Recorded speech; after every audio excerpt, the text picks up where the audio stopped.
ಒಂದು ಇನ್ನೊಂದರ ದ್ಯೋತಕ ಇದೆ, ಎರಡು ಮುಖಗಳಿದೆ ನಾಣ್ಯದ್ದು.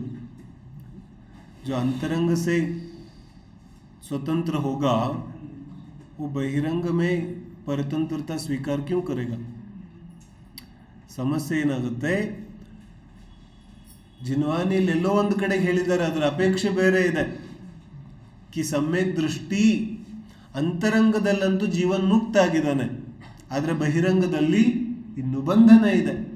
ಆದರೆ ಆ ಬಂಧನದ ಅಪೇಕ್ಷೆ ಬೇರೆ ಇದೆ. ಆ ಬಂಧನವನ್ನ ಭೋಗಿಸ್ತಾ ಇಲ್ಲ ಅವನು.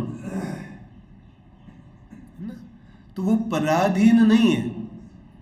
जैसे ಯಾವಾಗ ಚಕ್ರವರ್ತಿ ಅಥವಾ ಯಾವುದೇ ಸಮ್ಯಕ್ ದೃಷ್ಟಿ ಬಾಹ್ಯದಲ್ಲಿ ಪರಿಗ್ರಹದ ಮಧ್ಯದಲ್ಲಿದ್ದಾನೆ ಅಂತ ತೋರಿದ್ರೆ ಅವನು ಭೋಗಿಸ್ತಾ ಇಲ್ಲ. ಆಯು ಕರ್ಮ ಇರೋವರೆಗೂ कुछ तो करेंगे ना काम, कुछ ना कुछ तो करना पड़ेगा ना. वो काम है, ನಿಸ್ವಾರ್ಥ ಕರ್ಮ, ಅದು ಕೆಲಸ ಇದೆ, ಅಲ್ಲಿ ಭೋಗ ನಡೀತಾ ಇಲ್ಲ. तो ಮಾನಸಿಕ ಸ್ವತಂತ್ರತೆ ಯಾರಿಗಾಗುತ್ತೆ, ಅವನು ಕ್ರಮೇಣವಾಗಿ ಬಹಿರಂಗ ಸ್ವತಂತ್ರ ಆಗುತ್ತಾನೆ. ಒಂದೇ ಸಲ ಆಗದೆ ಇರ್ಬೋದು, लेकिन क्रमशः वो बाहर भी स्वतंत्र होगा. आध्यात्मिक व्यक्ति, धार्मिक व्यक्ति डरपोक नहीं होता. ಹೆದರ್ಕೊಂಡು ಕೂತಿರೋನಿಗೆ ಧಾರ್ಮಿಕ ವ್ಯಕ್ತಿ ಅನ್ನೋದಿಲ್ಲ. ಈ ಪತಾ ನೀ ನಾಳೆ ಮಕ್ಕಳು ಸೇವೆ ಮಾಡ್ತಾರೋ ಮಾಡೋದಿಲ್ವೋ, ಈ ಧಾರ್ಮಿಕ ವ್ಯಕ್ತಿ ಹುआ. ಪತಾ ನೀ ನಾಳೆ ವೃದ್ಧಾಪ್ಯದಲ್ಲಿ ಏನಾಗುತ್ತೆ, ಈ ಧಾರ್ಮಿಕ ವ್ಯಕ್ತಿ ನೈ. ಧಾರ್ಮಿಕ ವ್ಯಕ್ತಿ ಮಾನಸಿಕವಾಗಿ ಸ್ವತಂತ್ರ ಆದ ನಂತರ ಕ್ರಮೇಣವಾಗಿ ಬಹಿರಂಗದಲ್ಲೂ ಸ್ವತಂತ್ರ ಆಗುತ್ತಾನೆ. वही नियम है. ಆ ಸ್ವತಂತ್ರನಾಗೋ ಪ್ರಕ್ರಿಯೆಯಲ್ಲೇ ಒಂದು ದಿನ ಮುನಿ ದೀಕ್ಷೆ ತಗೋತಾನೆ. ಇಸಿಗೂ ಸ್ವತಂತ್ರತಾ ಬೋಲ್ತೆ. ಅದೇ ಸ್ವತಂತ್ರತೆ ಇದೆ. ದೈಹಿಕವಾಗಿ ಸ್ವತಂತ್ರನಾಗೋದು ಬಹಳ ಅವಶ್ಯಕ ಇದೆ. ಈ ಸಮಾಧಿ ಮರಣ का ವಿಷಯ है कि ಒಂದಲ್ಲ ಒಂದು ದಿನ ಜಠರಾಗ್ನಿಯಲ್ಲಿ ಸುಟ್ಟು ಭಸ್ಮ ಅಂತೂ ಆಗುತ್ತಾನೆ. ಆದರೆ ಮಾನಸಿಕ ಹಾಗೂ ಭೌತಿಕ ಮುಕ್ತನಾಗಿದ್ದಿದ್ರೆ ಅವನು ಮುಕ್ತನೇ ಇರ್ತಾನೆ, ಅವನಿಗೆ ಮರಣ ಇಲ್ಲ. ऐसा तो ಮಾನಸಿಕ ಸ್ವತಂತ್ರತೆ ಮೊದಲು ಬರುತ್ತೆ, ಆಮೇಲೆ ಕ್ರಮವಾಗಿ ಭೌತಿಕ ಸ್ವತಂತ್ರತಾ ಭಿ ಆएगी. तो ಯಾರ್ಯಾರಿಗೆ ಅನ್ಸುತ್ತಲ್ಲ ನನಗಿದು ಇಷ್ಟ ಇದೆ, ನನಗಿದಿಲ್ಲದೆ ನಡೆಯೋದಿಲ್ಲ. ಕೆಲವೊಂದು ಜನನು ಏನು ಹೇಳ್ತಾರೆ, कि दिलदे इधर न जीवना ಇಲ್ಲ. तो क्या है, ये स्वतंत्रता है. और बोलते क्या है, ಏನು ಹೇಳ್ತಾ ಇದ್ದೀವಿ, ನಾನು ತುಂಬ ಸ್ವತಂತ್ರ ಇದ್ದೀನಿ, ನಾನೇನು ಮಾಡ್ತೀನಿ ಎಲ್ಲ ನನ್ನ ಕೈಯಲ್ಲಿದೆ, ನಂದೆಲ್ಲ ಡಿಸಿಷನ್ ನಾನೇ ತಗೋತೀನಿ. ಮತ್ತೇನು ಹೇಳ್ತಾನೆ, ಇದಿಲ್ದಿದ್ರೆ ನಡೆಯೋದಿಲ್ಲ, ಅದಿಲ್ದಿದ್ರೆ ನಡೆಯೋದಿಲ್ಲ. बोले नहीं, ये स्वतंत्र जीवन नहीं है.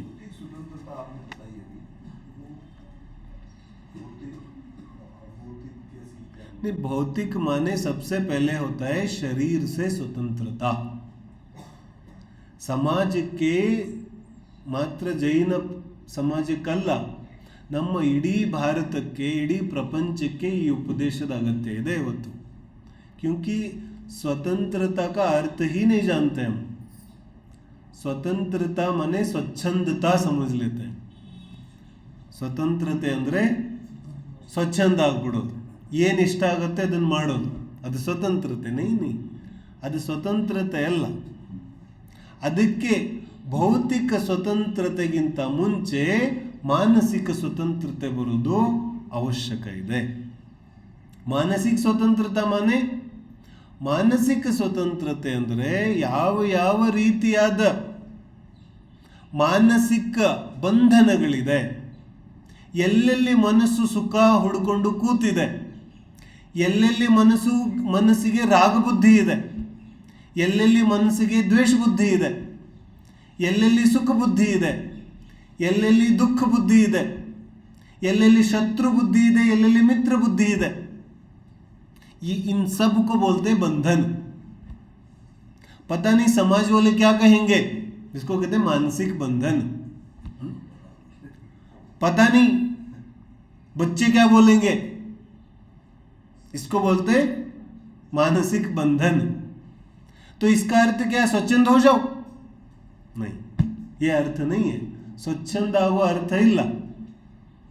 ತು ಸ್ವತಂತ್ರತೆ ಅರ್ಧ ಅರ್ಥ ತಿಳ್ಕೊಂಡು ಇವಾಗ ಏನು ಹೇಳ್ತಾ ಇದ್ದಾರೆ, ನನಗೆ ಯಾವುದೋ ಬಂಧನ ಇಲ್ಲ, ತು ನಾನು स्वेच्छाचारी ಆಗ್ಬಿಟ್ಟಿದ್ದೀನಿ. ऐसा नहीं, जिसको मानसिक बंधन नहीं होता उसका दूसरा नियम है, उसको भौतिक बंधन भी नहीं होते. ಯಾರಿಗೆ ಮಾನಸಿಕ ಬಂಧನ ಇಲ್ಲ वो जाके दूसरे के पैर पड़ेगा, बोलो. ಯಾರಿಗೆ ಮಾನಸಿಕ ಬಂಧನ ಇಲ್ಲ और ಇನ್ನೊಂದು ವಸ್ತು इसके बगैर काम नहीं चलेगा, उसके वो ऐसे बोलेगा, ನನಗೆ ಅದು ಬೇಕಾಗಿದೆ, ನನಗಿದು ಬೇಕಾಗಿದೆ, ನನ್ನ ಜೀವನದ ಧ್ಯೇಯನೇ ಇದೆ, ಇದನ್ನ ಪಡ್ಕೋಬೇಕು ಅಂತ. अब क्या हुआ, अब क्या हुआ, अभी पराधीन है ना, ये डिपेंडेंट है. अब बोलता है अपने आप को स्वतंत्र. ಸ್ವತಂತ್ರ ಎಲ್ಲಾಗ್ವಿ, ನಮ್ಮ ದೇಹದ ಯಾವ ಪರಾಧೀನತೆ ಇದೆ ಅದನ್ನ ಬಿಡೋದೇ ಭೌತಿಕ ಸ್ವತಂತ್ರತೆ ಇದೆ. देह इच्छा का विलय हो जाना, ये ಭೌತಿಕ ಸ್ವತಂತ್ರತಾ. ಈ ಭೌತಿಕ ಸ್ವತಂತ್ರತೆ ಬಗ್ಗೆ ನಮಗೆ ಗೊತ್ತೇ ಇಲ್ಲ. ತುಂಬಾ ಕೆಟ್ಟ ವಿಕೃತವಾದ ಪರಿಭಾಷೆ ತಗೊಂಡು ಕೂತ್ಕೊಂಡ್ಬಿಟ್ಟಿದ್ದೇವೆ ನಾವು.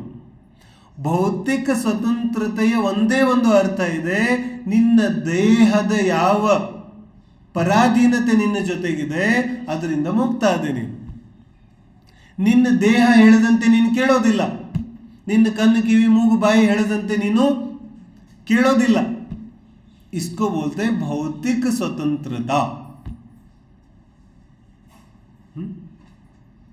ಸಮಾಜಕ್ಕೆ ಇಂಥ ವ್ಯಕ್ತಿ ಕಂಡ್ರೆ ತುಂಬಾ ಕೋಪ ಬರುತ್ತೆ. क्यों? ऐसा व्यक्ति किसी का नहीं सुनता, गुलाम नहीं हो सकता हो, क्योंकि स्वतंत्र है. ಸ್ವತಂತ್ರ ಯಾಕಿದ್ದಾನೆ? ಪರಿಗ್ರಹ ಜಾಸ್ತಿ ಅಂತಲ್ಲ, ದೇಹದ ಆಸೆಗಳಿಂದ ಮುಕ್ತ ಆಗ್ಬಿಟ್ಟಿದ್ದಾನೆ. ದೇಹದ ಯಾವ ಅಭಿಲಾಷೆಗಳಿದೆ ಅದರಿಂದ ಮುಕ್ತ ಆಗಿದ್ದಾನೆ. ಈ ದ್ವೈತ ಬಂಧನ होते हैं, मानसिक बंधन, भौतिक दैहिक बंधन. तो ದೇಹ और मन ಎರಡರಿಂದಲೂ ಮುಕ್ತ ಆದರೆ ಅವನು ಸ್ವತಂತ್ರ ಇದ್ದಾನೆ. ಇವಾಗಿರೋ ಮಾಡರ್ನ್ ಸ್ವತಂತ್ರತೆ ಇದೆಯಲ್ಲ, ಅದು ಮಾನಸಿಕ ಸ್ವತಂತ್ರತೆನೂ ಇಲ್ಲ, ಭೌತಿಕ ಸ್ವತಂತ್ರತೆನೂ ಇಲ್ಲ. ಅದರ ನಿಜವಾದ ಹೆಸರಿದೆ स्वेच्छाचार, स्वच्छंदता. वो असली नाम है उसका. वहां स्वातंत्र नहीं है. वो जो पिछले थे ना, जो पुराने लोग, ಪ್ರಾಚೀನ ಜನರು, ಹಿರಿಯರು ಅವ್ರಿಗಿಂತ ಜಾಸ್ತಿ ಗುಲಾಮರಾಗ್ಬಿಟ್ಟಿದ್ದಾರೆ. वो पुराने लोगों से ज्यादा गुलाम आज के लोग हैं और कहते क्या है, हम लोग बहुत स्वतंत्र है. नहीं, नमको ಗೊತ್ತೇ ಇಲ್ಲ.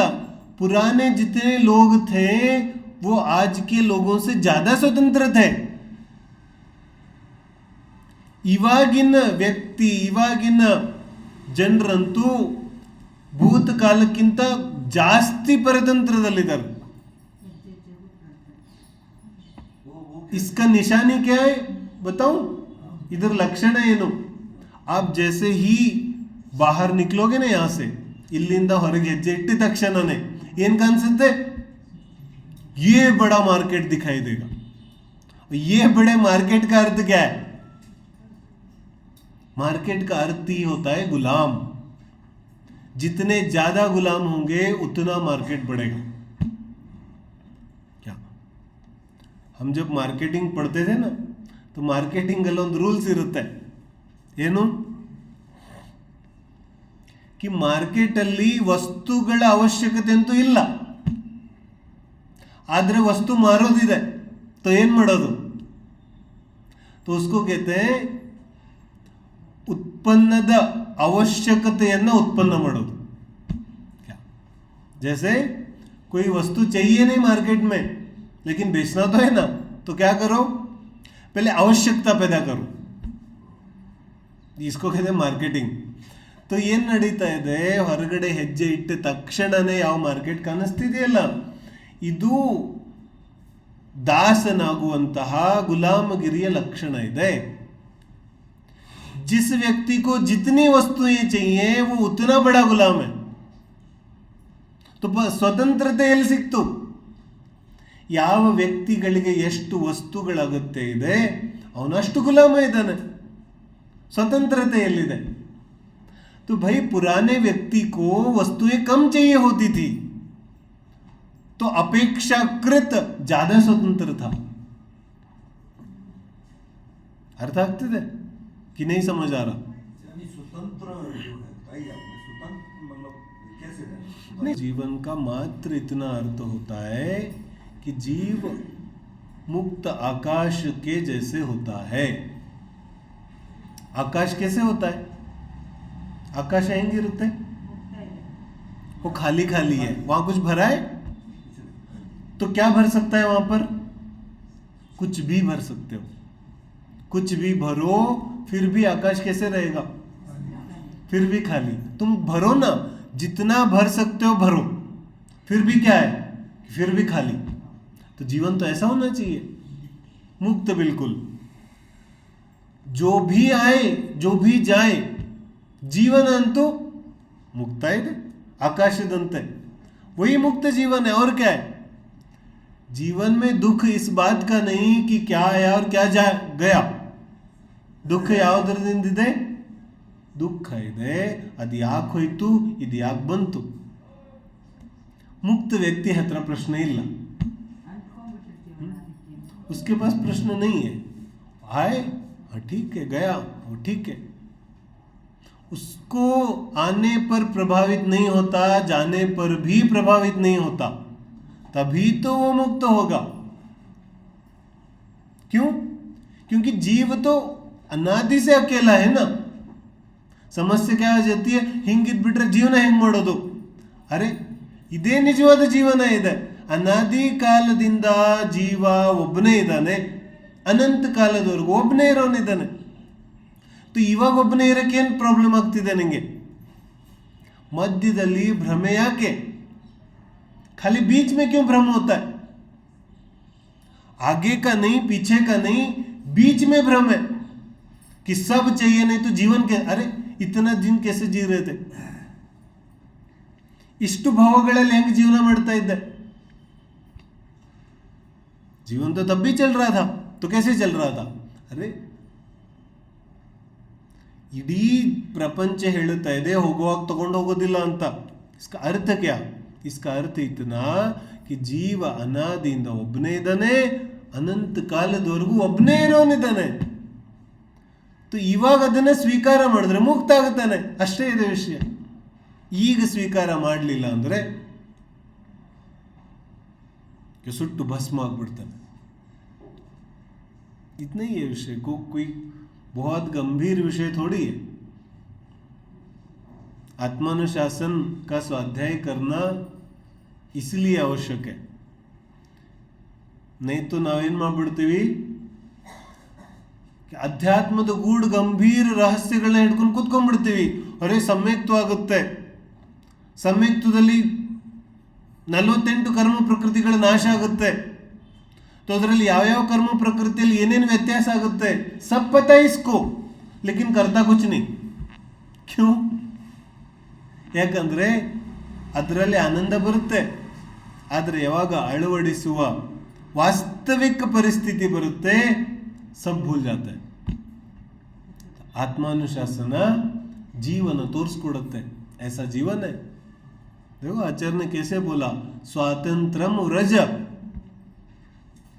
तो पुरुष के लिए बोला नहीं, महिलाओं के लिए भी बोला स्वातंत्रम व्रज, स्वतंत्र हो जाओ.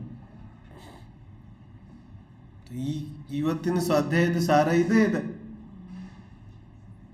कि भौतिक और मानसिक स्वतंत्रता ही धर्मದ ಪ್ರಾರಂಭ ಇದೆ. ಅದು ಭೌತಿಕ ಮಾನಸಿಕ ಎರಡು ಸ್ವತಂತ್ರ ಆದ್ಮೇಲೆ ಆತ್ಮ ಸ್ವತಂತ್ರ ಆಗೋದು. ಈ ಭೌತಿಕ ಹೇಳಿದ್ನಲ್ಲ, ಭೌತಿಕ ಸ್ವತಂತ್ರತಾ ಮಾನೆ ದೇಹದ ಅನುಸಾರವಾಗಿ ಜೀವನ ನಡೀತಾ ಇಲ್ಲ. ಮಾನಸಿಕ ಸ್ವತಂತ್ರತಾ ಮಾನೆ ಯಾವ ಮನಸ್ಸಿನ ವಿಕಲ್ಪಗಳಿದೆ ಆ ವಿಕಲ್ಪಗಳ ಅನುಸಾರವಾಗಿ ಜ್ಞಾನ ಆಗ್ತಾ ಇಲ್ಲ. ಇಸ್ಕೋಗದೆ ಮಾನಸಿಕ ಸ್ವತಂತ್ರತಾ. ಮಾನಸಿಕ ಸ್ವತಂತ್ರತೆ ಅಂದ್ರೇನು? ನನ್ನ ಜ್ಞಾನ ನನ್ನ ವಿಕಲ್ಪಗಳ ಆಧಾರದಿಂದ ಇಲ್ಲ. ನನ್ನ ಜ್ಞಾನ ಸ್ವತಂತ್ರ ಇದೆ. ವಿಕಲ್ಪಗಳು ಏನೂ ಹುಟ್ಟಬಹುದು, ಆದರೆ ಜ್ಞಾನ ಸ್ವತಂತ್ರ. ಅರ್ಥ ಆಗ್ತಿದೆ?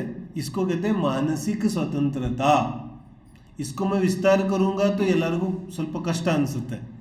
ಏನ ಯಾರಿಗೆ ಅರ್ಥ ಆಗುತ್ತೆ ಅವ್ರು ಅರ್ಥ ಮಾಡ್ಕೊಳ್ಳಿ. ಯಾರ ಜ್ಞಾನ ಸ್ವತಂತ್ರ ಇದೆ ಅಂದರೆ ಹೊರಗಡೆ ಏನು ಕಾಣಿಸ್ತಾ ಇದೆ, ಏನು ಕೇಳಿಸ್ತಾ ಇದೆ, ಹಂಗೆ ಜ್ಞಾನ ಆಗ್ತಾ ಇಲ್ಲ. ಜ್ಞಾನ ಯಾರ್ದು ಸ್ವತಂತ್ರ ಇದೆ ಅವನಿಗಂತಾರೆ ಮಾನಸಿಕ ಸ್ವತಂತ್ರತಾ. ಯಾರೇನು ಮಾತಾಡ್ತಾ ಇದ್ದಾರೆ, ಯಾರೇನು ಹೇಳ್ತಾ ಇದ್ದಾರೆ, ಏನು ಬರ್ದಿದೆ, ಏನು ಕಾಣಿಸ್ತಾ ಇದೆ, ಏನು ಅನುಭವಕ್ಕೆ ಬರ್ತಾ ಇದೆ, ಹಂಗೆ ಜ್ಞಾನ ಆಗೋದಿಲ್ಲ. ज्ञान बिल्कुल स्वतंत्र. तुम बाहर कुछ भी करते रहो ना, ज्ञान कैसे होगा? ಸ್ವತಂತ್ರ. ಹೆಂಗಿದೆ ಹಂಗೆ ಜ್ಞಾನ ಆಗುತ್ತೆ, ಹೆಂಗೆ ಕಾಣಿಸ್ತಾ ಇದೆ ಹಂಗೆ ಜ್ಞಾನ ಆಗೋದಿಲ್ಲ. ಹೋಗಿದೆ ಮಾನಸಿಕ ಸ್ವತಂತ್ರತಾ. ಭೌತಿಕ ಸ್ವತಂತ್ರತಾ ದೇಹ ಪ್ರತಿ ಸಮಯ ಒಂದು ಹೇಳ್ತಾ ಇದೆ, ಆದರೆ ಆ ಪ್ರಕಾರವಾಗಿ ಅವನ ಜೀವನ ನಡೀತಾ ಇಲ್ಲ. ಭೌತಿಕ ಸ್ವತಂತ್ರತಾ ದೇಹ ಬೋಲ್ತಾ ಕಿ ನೀ ಬೋಲ್ತಾ,